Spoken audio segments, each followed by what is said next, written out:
And that's where I met the devil, who agreed to let me come back to life if I would work to spread the fame and glory of Satan.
Welcome to the Dreams of Consciousness podcast. If you'd be so kind, would you mind introducing yourself? Yeah, certainly. Thanks, Adrian, for having me on. My name is Sean Walsh. I play guitar and sing in the band Skullshitter. And Sean, how would you describe the music of Skullshitter? We're primarily a grindcore band with some death metal and some sort of like proto-death metal influences. And we really approach our sound from a psychedelic standpoint, which doesn't always come through in the sound, but it comes through in the approach, certainly the live performance. And when we talk about these psychedelic influences, what are we talking about exactly? Is there... We're talking about psychedelic drugs, basically, and how that can be interpreted in a death metal or grindcore setting. So this kind of just comes back to about 10 years ago when we were getting started. Our bass player, Ryan, was just showing up to practice, like tripping balls, like out of his mind kind of a thing on the week. Like, you know, he showed up on a Saturday and hadn't slept from Friday night, and, you know, and it just kind of became one of those things where it started happening a lot at rehearsal. And then it's like, okay, well, can we do it live? And so that was certainly, you know, an approach that was taken. And then I think whenever you're experimenting with expanding your consciousness or keeping an open mind in general, that just sort of applies to our take on the music that we make. We like to have a fine kind of like Ryan, have a balance between the genre rules, which are important, but also not letting those rules like stagnate our sound, and making sure that we're really producing something that we think is fresh and different and has a bit more openness to it. Now, in my experience, grindcore is one of the hardest types of music to play. Do these extra elements, these psychotropic substances that you use, make it harder to play? Yeah, it can.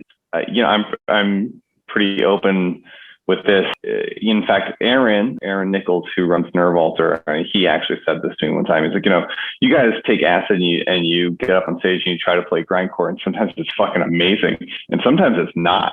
And so, you know, it's the practice like really helps to just have like the confidence, I think, like maybe even more than the playing, but just like being confident in yourself when you're on psychedelic drugs. That can really make or break things, like how your mental space is when you're coming into it. So having the confidence to just think that it'll be okay and you're going to play the set and that's going to be great goes a long way to that performance.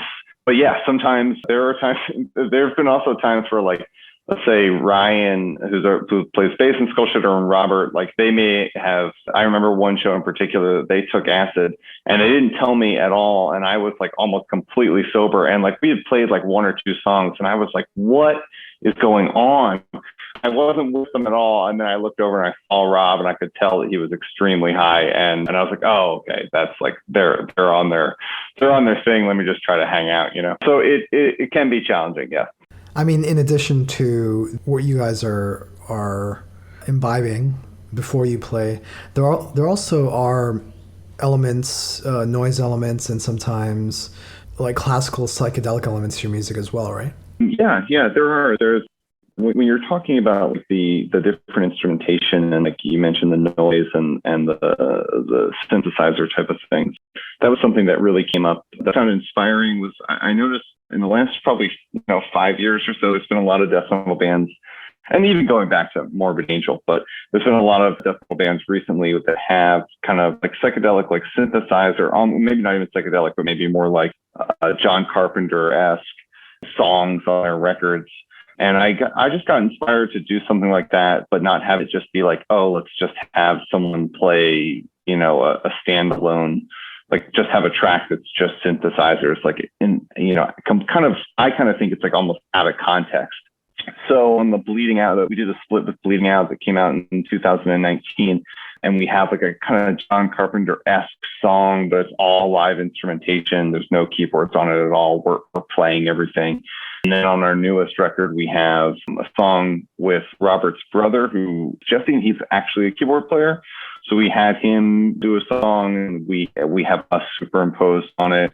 And then we have another song that is like almost like an acoustic song. We brought in very percussionist and weird sounding drums, and we made a very different sounding song for us to be like almost like a palate cleanser. As far as the keyboard parts and what you described as the John Carpenter elements, are you playing most of those? Yeah. So we have one song on our new record, Goat Claw, that features, Robert's brother, Jesse, on keyboards, but I had given him a piece. I wrote a bass line that Ryan plays on another part of the record. I gave that to Jesse, and then I let Jesse really kind of add on to it, but gave him the foundation point there. So I wanted to have something. I was very particular about this bass line, but I didn't want Jesse to just be like showing up and being told exactly what to play. So I gave him the bass line, and then I really let him do whatever he wanted with it from there. So he added in a little bit of a subtle counter melody to it, and he did that noise stuff at the end of it, and it really came out great. And we'll speak a little bit more about Jesse and the other guest contributors that you have on the album. Sure. Can you tell me a little bit about how Skullshitter came together? How you guys met?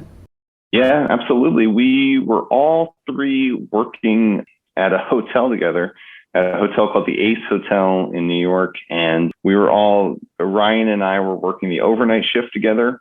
And Robert he was actually not working for the hotel, but he was contracted by the hotel to do some AV and sound work.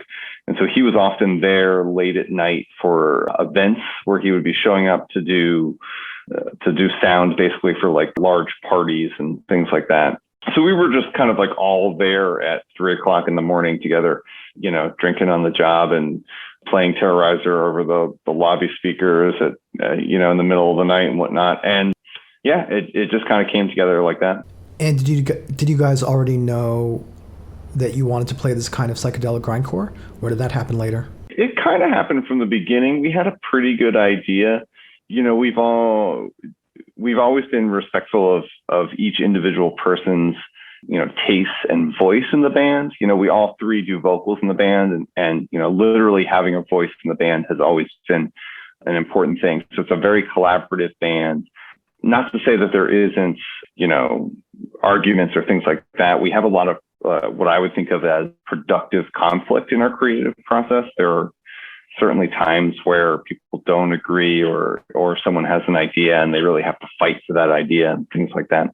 But generally speaking, yeah, we were all on the same page. Robert really wanted to start a grindcore band specifically, and Ryan and I were on board with that. And then once we all started, kind of getting cooking, everybody brought in their individual contributions and flavors and tastes on top of it.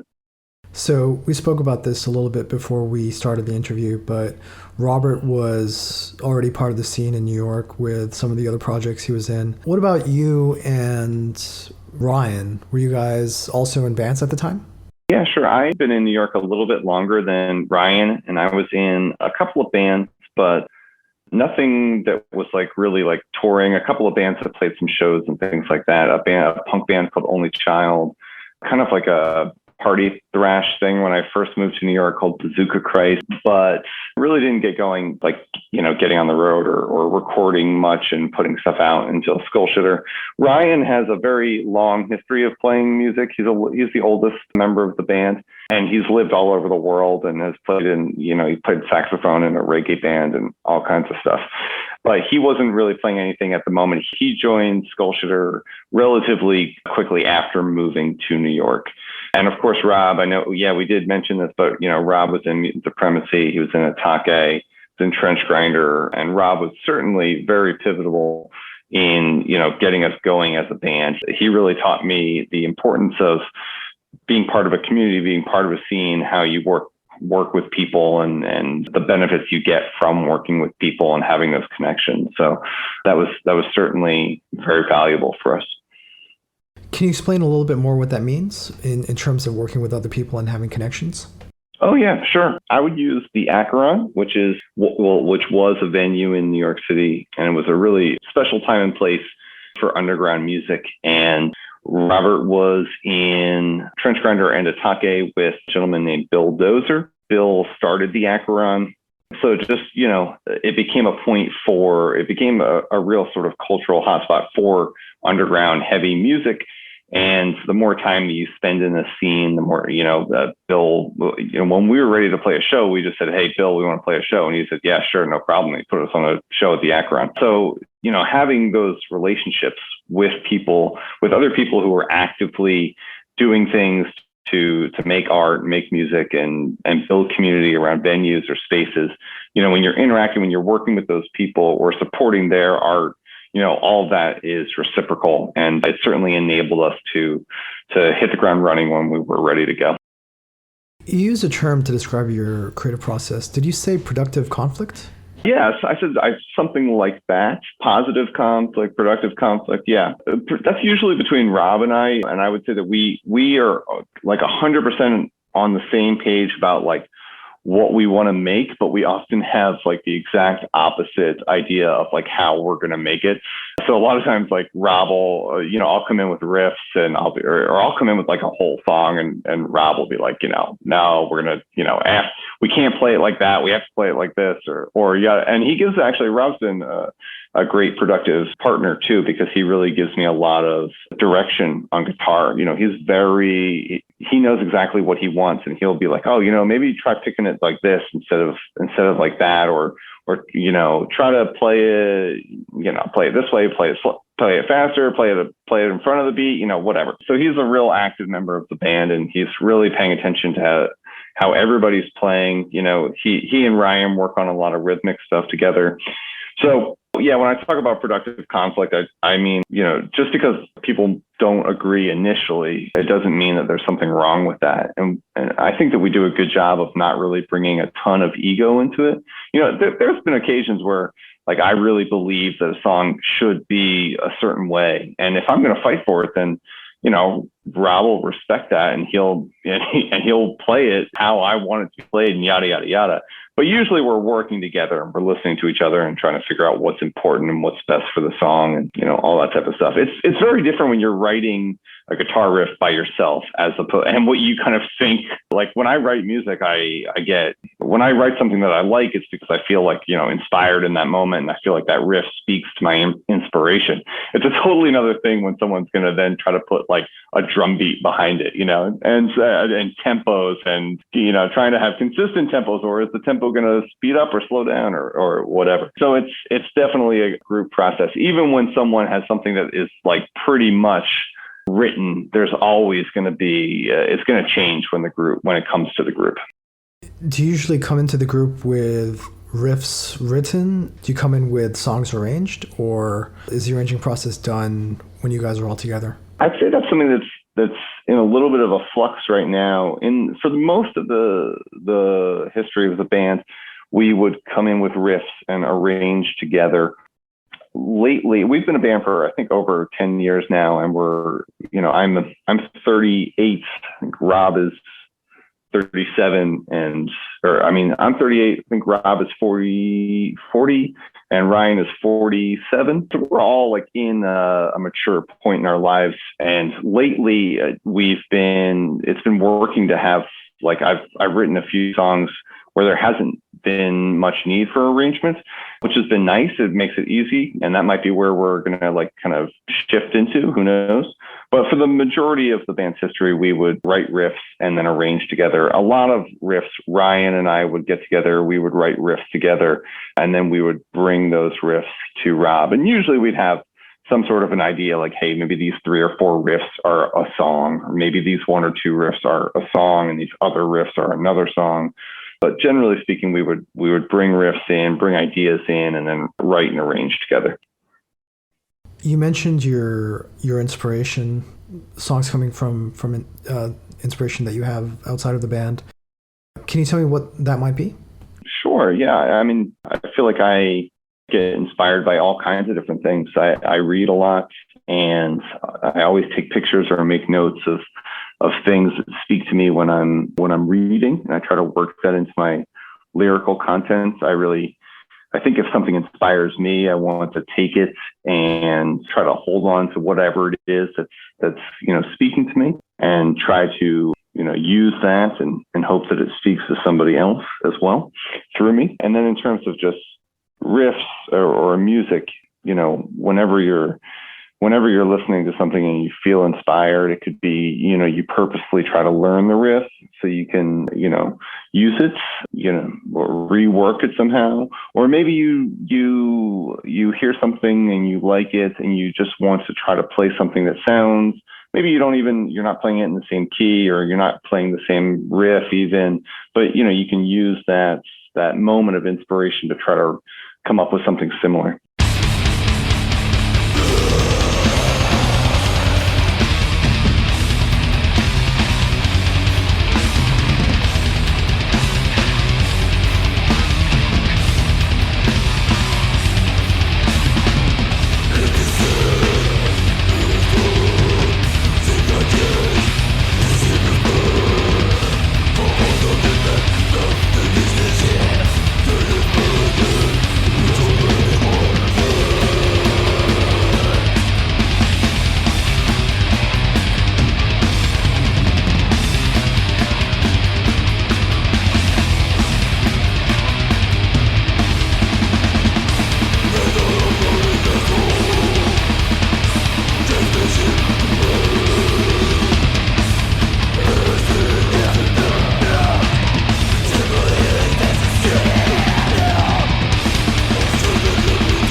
So let's talk about Satan a little bit. There's a Sure. I mean, this is the podcast to do it. Yeah.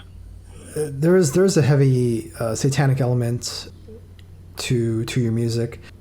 Would you describe yourselves as Satanists, or is the inspiration more just well how do you describe your relationship with that side of things?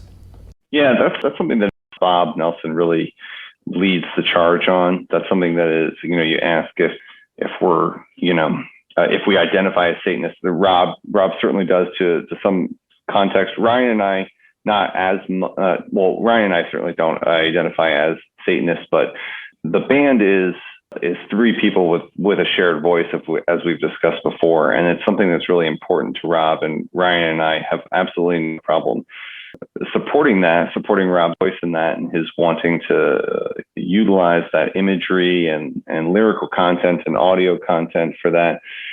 And it also just really speaks to something that we all three are very passionate about, which is, anti-Christianity, just general organized religion in general. And the idea, or a lot of the sort of imagery around Satan, is very closely tied to sort of the opposite of Christianity. So that's something that we can very superficially be completely on board with. And I don't want to speak for Rob, but he has a more personal relationship with it. Okay, fair enough. Without speaking for Rob, though, it sounds like Skullshitter is more on the anti-religious side of, almost like the satanic temple approach to Satanism, rather than practicing occultism. Would that be fair to say? Yeah, sure. For the band in general, I mean, Rob is certainly closer to that world than Ryan and I are. And, if you look at the album cover, I mean, the album's called Goat Claw. There's a large goat on the album cover with a lot of satanic imagery kicking around there. And that's obviously something that we think this artwork's incredible. Rob, Goat Claw is one of the first songs we wrote for this record, and Rob had the lyrics for it straight away. So we certainly knew that was something that was, it very naturally, just organically happened. I don't think we set out to say, let's write a satanic record, but right from the beginning, it was just naturally happening. And it took over, and it sounds great. We really think it's our best record so far. It's a very thematically consistent record. The songwriting, I think this is our best songwriting. It's a very focused record. That's the word I'm looking for. And that was something that was present right from the beginning. Goat Claw is the name of your second full length, and it'll be out on May 6th through Nerve Vulture. When did you guys start working on this? Way too long ago. It's been quite a process, actually. We realized sometime in 2017 or 2018 that we had like 30 or 40 songs written, and we were like, oh boy, like, we were just writing and kind of lost track of things, I think. And so we were like, all right, we've got too many songs, so let's just start recording. So we worked with one of our good friends, Nolan Voss, who plays in a number of bands. Anacon is probably the most active band right now for him. So we started tracking the record, I believe, in 2018. We weren't entirely sure what we were going to be doing with it. We just wanted to get everything tracked. So we did guitar, bass, and drums, like just rhythm guitar, bass, and drums for all the songs. And then we started looking at, like, what do we have? And those same recording sessions turned into the split LP that we did with Bleeding Out. So when that sort of came to fruition, we were like, okay, let's take some of these songs. We're going to put the other songs just on hold. We're gonna 100% finish recording these songs, recording all the guitar leads, all the vocals, yada, yada, yada, mixing, mastering, that whole thing. And then we came back to those same sessions after the Bleeding Out split was done. And then we continued on and finished the record from there. And we were cognizant of kind of shaping and picking the songs, because we at that point had like at least rough demos of everything. And we were able to kind of say, okay, this is going to be on this release and this is going to be on that release. So these songs came from the same writing sessions as all the songs from the Bleeding Out split? Yes. Mm-hmm. Did you have any intentions to do anything differently from your first album, Transmission Command? We didn't necessarily intend to do things differently, but they did happen differently. And that was definitely, I would say there was well, not really a shift, but I noticed with Ryan and Robert, they were very unified on, and they would express this to me, let's really focus on songwriting. Let's focus on, having a little, making the song. Transmission Command is a hell of a record. It's a real wild experience, and I love it for what it is so much. But when we were approaching the writing, there was an emphasis on trying to craft fuller songs, making songwriting a bit more of an emphasis on it. So you mentioned Nolan Voss from Anacon, who also recorded the session for the Bleeding Out split. Mm-hmm. Since these were all written in the same batch, did you guys go into the recording for this in the same way? No, the recording session was quite different. The recording session for Transmission Command was recorded on tape. It was on I think a 16-track Tascam machine. We recorded the drums on that and then bounced the drums down. So the audio quality on that sounds much more like something out of the 80s. And the material there is a bit more, I don't know what word you would use. It's a little more experimental or something like that. And the whole thing, the recording process and that material, I think, came together and made a really special record that we're very proud of. With this record, we wanted to have something that was going to be a little bit more accessible. We got a lot of feedback over the years. People would come see us live and they would be like, "Oh my God, we love you guys live." Yeah, but your record is hard to listen to. Which, I mean, like I like some records that are hard to listen to. If you can put the time into it, it can be very rewarding. But we, sort of like on that same thing I was talking about with like a focus on songwriting, we really wanted to make something that would be a bit more accessible, that people would be able to be a lower barrier of entry. Because the type of music that we play is abrasive and it can be challenging for anybody to listen to. So we wanted to have something that was a bit more palatable, specifically with the goal of, we believe in what we're doing and we want to reach as many people as possible. And we felt like we could really still be true to ourselves and try to create something that would have a farther reach to it. Now, why Nolan? Why was he the guy that you went to for this in the split?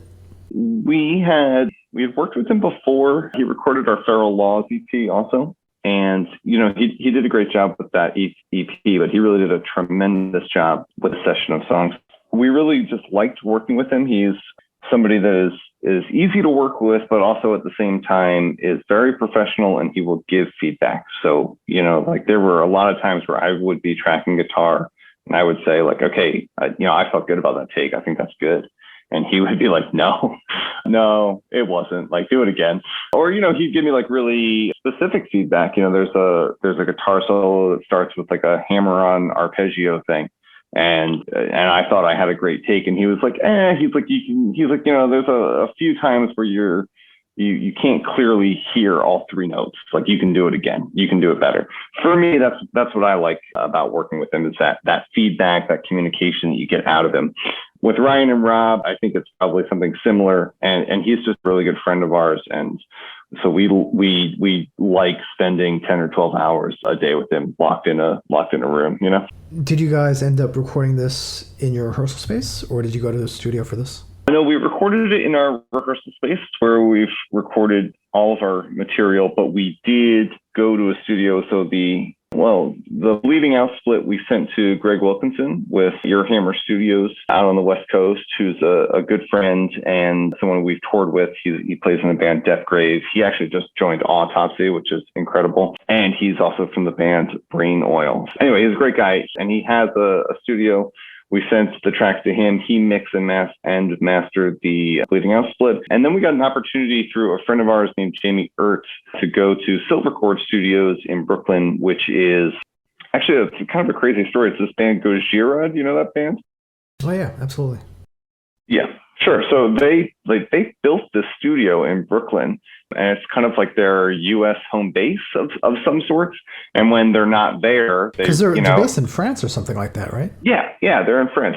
And so when they're not there, which especially because of COVID, like I don't know, they're not there very often. At least that's what it seems to me. The studio functions just like a professional studio, and it's like a really fantastic studio. So our good friend Jamie, who Rob, again, this goes back to community building, like who Rob had toured with. They were both, I think, roadies for Blind Melon in like the early 2000s or something. I'm not even joking. So Jamie was like, hey, I'm working at the studio. You guys should come check it out. And we'd gone over, we'd seen the studio. So we were able to work with Jamie, and we got a few days that were, open, and we were able to get into the studio to mix it there. And then the mastering process, we had Greg master it again. So we sent the files over to him. And then Jamie was really passionate about it. Jamie wanted to do his own master. And the two masters sound really different. We actually ended up picking and choosing a little bit from both. So Jamie really wanted to lay the bass down like very heavy. And Greg kind of felt like the bass was just would muddy the sound too much and overpower things. And they were both kind of right. So there are some slower songs on the record, and we use Jamie's mixes there where like the bass has a little bit more room, and like the riffs aren't super fast and super busy, and you can really hear it. And then for some of the other tracks, we basically for like the more grindcore, the faster stuff, we used Greg's mix where the bass is a little bit more tamed, and you get a lot more clarity out of those tracks. Greg comes up on this podcast every couple of weeks, it seems. He's extremely prolific within the metal scene, and a lot of people like working with him and like what he brings to their sound.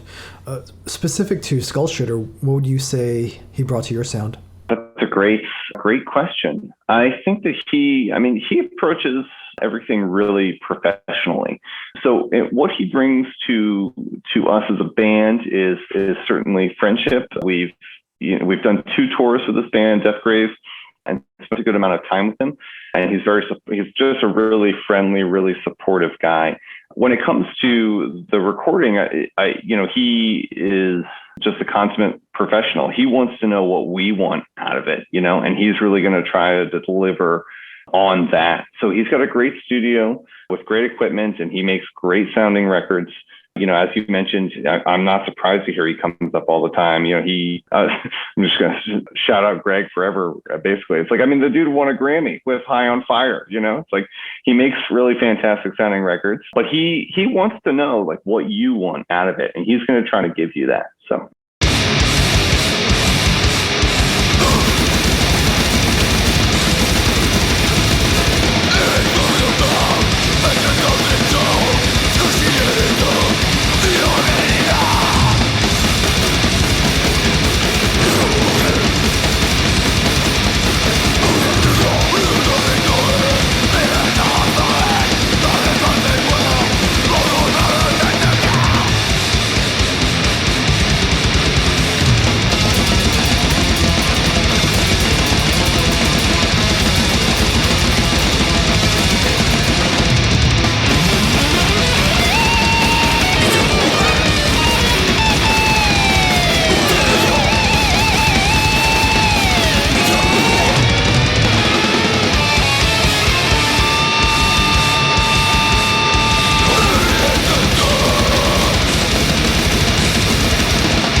A little LSD with the devil.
So let's talk about some of the guest musicians you have on this album. We already spoke about Nolan and Jesse. Can you tell me about who else contributed to the album? Yeah, absolutely. So Owen Runquist, who's another really good friend of ours and just has an amazing death metal voice. He did some vocals on 2 songs, Doing Drugs with the Devil and Locust of Death. And that was just like kind of a no-brainer for us. Like we want, like, you know, if the way I feel about it is like, if we're going to be making music, like I want all of our friends to be involved. And so we just asked him to do it. He said yes. And in his band Anacon, it's a bit more of a black metal sound, and he has a different voice. I was very amused during the recording process. So it's like, oh, do you need to like warm up your voice? You need to do anything different for the death metal voice? And he was like, no. And he like tracked it in like one take. I was like, oh, okay. That's like, he just sounds so huge. And he sang in the band Trench Grinder that Robert played in, which was like when Atake broke up, they became Trench Grinder. And so, yeah, we were very excited to have him on it. And then the other guest musician is Mike Nichols. And that's a great story about Mike. He does the auxiliary percussion on the song Smoke Break. And that came about from a show we played at the Acheron, where Ryan was running a little bit late for the show. Robert and I were like, okay, we got to get this going. What's going on here? Ryan shows up and he just has Mike with him. And he's like, hey, this is my friend Mike. He brought his congas and he's going to play with us tonight. And we're just like, okay, whatever. Like, you just like when you're having a psychedelic grindcore band, like, how are you going to say no to my friend brought his conga drum player along, you know? So we're like, yeah, sure, whatever. Like, Mike just shows up, he sets up on stage. He's never played with us before. I don't think he'd ever even heard our music before, but he sat on stage and he just listened to what we were doing and he played some congas to it. And I just thought, like, oh, this is like, you know, this is just like, this is what happens when you say yes to opportunities. Then you have that idea to then be like, you know what, like, that was a really bizarre thing that happened. Let's double down on that. Like, let's have this guy on our record. So he plays in a very, you know, kind of the most sort of maybe traditionally psychedelic song on the record. It's the song I mentioned that was like a palate cleanser. It sounds very different. Ryan and I are playing in standard tuning instead of in drop B, or in B standard actually, but it's a total different sound on the record. But we want to cultivate that. This is a guy who entered our world, so we want to have him in our world. And we actually just played our record release show, even though the record is not out until May 6th. We had a show booked with our friends Chapin and Sewage Grinder and Deja. And so that was the de facto record release show. We had physical copies of the vinyl ready to go, so we were selling them there. And because Mike was on the record, we invited him back, and he did the whole set with us again. And it was a lot of fun. Yeah, Smoke Break is a great song. As you mentioned, it's probably the most traditionally psychedelic in terms of style. Yeah. But it's also kind of it reminds me of some of the stuff that like Exit 13 used to do, you know what I mean? Yeah. Like, if you're talking about psychedelic grindcore, you guys belong to this tradition of New York bands who kind of threw a lot of things together that people wouldn't expect would go together. Yeah, I agree with that. And it's something that it's just part of the band at this point. So yeah, we're pretty open to trying new things and to listening to what everybody wants to do in terms of, you know, experimenting with different sounds. And I think that it's something that we've done all throughout the band's history. I mean, if you go back to our first record, we've got a palate cleansing song on there with a metal bowl, like a pitched metal bowl sound on there called Head Cleaner. So there's always a willingness to do something more, and it can make things difficult sometimes. It's hard to describe the band. Sometimes we try to say that we're, you know, a psychedelic grindcore band or a psychedelic death grind band, or we're a satanic grindcore band, or, you know, however you want to say it. We try to simplify it into a easily digestible, you know, catchphrase or genre or whatever you want to say. But we have a lot going on, and we're always open to trying new things. Now, is this a direction you see yourselves exploring more in the future? These John Carpenter parts and these more traditional psychedelic parts? Yeah, absolutely. I'm working on a song right now that I'm going to have Ryan play the melody on. So I'm going to have the melody be on the bass and have Robert and I play the rhythm underneath it. And that's something that I think Rob and Ryan are really into supporting my vision on this. This is definitely something that I'm really interested in, and is writing a little bit more thematic instrumental music. And it's just found a way to fit into the band. And if it didn't fit in the band, then we wouldn't do it. Robert and Ryan might still be interested in playing it with me, just to satisfy my own sort of creative endeavors. But the pieces that we're writing together have really come through in a way that we feel is Skullshitter. I was a little worried with Smoke Break. I thought Rob might veto Smoke Break and be like, no, this is too far. But he was really into it when we got the final product back. Because Mike, he doesn't play any percussion on it. He does a little bit of vocals on it at the beginning of the song, but he didn't play any percussion on it. He had heard a demo that I had made. It was just me with guitar, basically. And he thought it was cool. It's the same structure and bass line also in Access Monday, the song with Jesse on keyboards. So that's the same bass lines in two different keys, but it's the same bass line, same structure to the song. And when we got the finished product back with it, Rob was so into it. And that's how the song title Smoke Break came about. He was like, whoa, mid-album Smoke Break. And we're like, yeah, okay, that's it. So Goat Claw is the name of the second Skullshitter album, and it will be out on May 6th through Nerve Vulture. Sean, how can people order the album? What's the best way to get it? You can pre-order the record right now on Skullshitter's Bandcamp. So that is skullshitter.bandcamp.com. We have a pre-order running for it. We're handling the pre-order simply because Aaron with Nerve Vulture just didn't want to deal with it logistically. So we're doing the pre-order ourselves. We'll be shipping out the albums and the merch items that we have up. You will be able to buy it from Nerve Vulture directly starting May 6th as well. You can buy it from either our Bandcamp, his Bandcamp. I think he has a big cartel store as well. If you Google either Skullshitter or Nerve Vulture, you will have no trouble finding it. And then it'll be available on all your major, it'll be on Apple Music and Spotify and YouTube and all that stuff as well. Do you want to say anything about the variants for the vinyl? It's actually, I just learned this. I need to update our Bandcamp page. I thought it was going to be 100 gold records and 200 black records.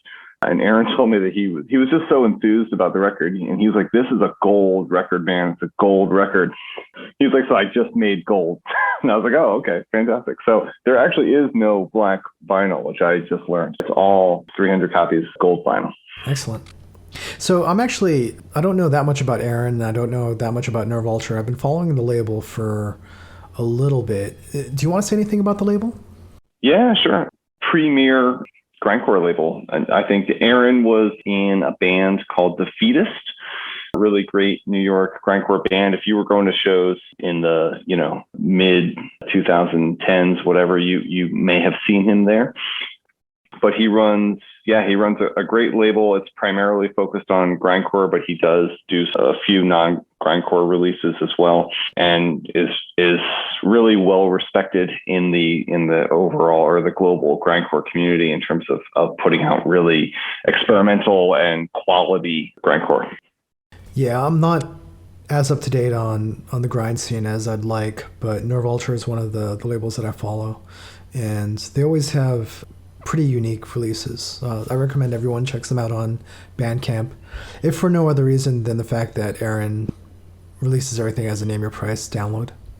Yeah, and he's very passionate about that too. And he really tries to keep his vinyl releases affordable as well. But I mean, he's put out some of my favorite records. I mean, Stimulant, which is one of my favorite bands, that was the band after Water Torture, the same two dudes. Well, Water Torture was 3 piece, but 2 of the same 3 dudes from Water Torture went on to make Stimulant, one of my absolute favorite bands. Cognizant is on there, featuring Brian Fajardo on drums. Japang is on his label. This is just kind of some stuff off the top of my head. So he, really, really quality grindcore. Oh, and DER, a band that doesn't get enough recognition for, kind of like early Napalm Death, maybe styled grindcore, or like, second record Napalm Death, maybe. A band called DER from Brazil. The drummer from that band is in another band called Test. That's like a bit more of an experimental band, but really sick blast beats. almost like a recognizable blast beat type of thing. It's like almost like, when like Dave Lombardo's playing drums or something, like this guy is really got a great feel, great personality, and the band is just tough as nails. So shout out to DER from Brazil. That's excellent. Yeah, I'm a big fan of Brazil and a big fan of blast beats. Yeah. And if people want to follow Skullshitter online and keep up to date with what you guys are doing, what's the best way to do that? Probably through our Instagram, but we do have a fairly recognizable band name. So if you Google Skullshitter, you will definitely find us. But for your general social media, it's like, at Skullshitter for Instagram, Facebook, that type of stuff. We're not really on much else. We do have a YouTube channel that we're going to probably try to build up a little bit. There's also just one of the maybe the gift and the curse of playing in New York City a lot is that there is a ton of live material of us on YouTube, from Selden with Unartig back in the day and Frank with Max Volume Silence. There's just a million. We've played a million shows in New York, and most of them are up on YouTube. So you can see us play some great sets, and you can, I'm sure, see us play some train wrecks. They're all out there. Do you want to say anything about the live dates that you have coming up at the end of May? Yeah, absolutely. A really fun tour that we've got lined up with just kind of friends from all over the country. So a band called Loud Nights that we're going out on tour with from Richmond, Virginia. And that features members from Artificial Brain. Andy was in a band called War Master, just like everybody. But they sound like Motorhead, essentially. They're like a rock and roll band. They're awesome. A band from San Francisco called Vorlust, which is a really great band. A couple of the guys from the Pygas are in it. Sonny from Necrot is on guitar in that band. Female-fronted, really powerful death metal band. It's awesome. And then also joining us is Spider, which is Dick from, oh my God, I can't believe I'm blanking on his name right now. The record's called Suck Cocks in Hell. Anyway, Dick's coming out. He's in Spider, along with one of the guys that I just met is in, I'm totally butchering this. Devil Master, one of the guys from Devil Master's in Spider also, and they're a just kind of like a ripping black metal band. So it's going to be like a really cool tour. It's like friends from all over the country, different styles of music, like more Motorhead kind of rocking band, a straight death metal band, a black metal band, and us. And we're all just brought together by Rob totally put the tour together, and these are some of our best friends, Rob's best friends, and it's really great. Oh, Dick's band is called Shitfucker, obviously. There we go. Shitfucker and Skullshitter? Shitfucker and Skullshitter, that's right. Excellent. Is there anything else you want to say? Just thank you for having me on. It was great to connect with you. I want to believe that we probably met at the Acheron at some point, so thank you so much for reaching out and having me on. It was a real pleasure, and I hope we get to reconnect sometime in the future. Yeah, man. I've been following Skullshitter for a while. We spoke about this a little bit before we started the interview, but I saw you guys when you played with Noisem. My buddy Lucas was Noisem's quote-unquote tour manager, which means when they were on tour, he managed to get stuff for them, more or less. Yeah, they were especially at that show. They were really young, and actually, they're a band that's really worth just kind of shouting out in general. Specifically, Sebastian and oh my God, the bass player whose name I'm totally forgetting right now. Ben, there we go. They're guys that have been really supportive of us since that show. I mean, we run into them in DC a lot. They come out to our shows in DC all the time. We always go out and see them. But they're great dudes. Not only are they great players, but they're really actively engaged in underground heavy music, and they're really supportive, not just of Skullshitter, but of underground music in general, and just a million bands. They're awesome. Yeah, and I've run into Rob here and there at shows, like we spoke about it, because Rob does sound at a lot of venues in New York, and I've seen a few of his projects play live, and so I've been keeping, I mean, I don't want to say I've been keeping tabs on Skullshitter, but I haven't followed you guys for at least that long. And so I'm glad. Thank you. I was happy to get the promo when your promotion company sent it to me. And it was cool to do this interview. I feel like it's been a long time coming. Yeah, thank you. And thank Liz with Earsplit PR. Does a fantastic job. Excellent. Thanks so much, Sean. Thanks, Adrian.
Gods of darkness, breeders of chaos, come forth and take possession of this vile world.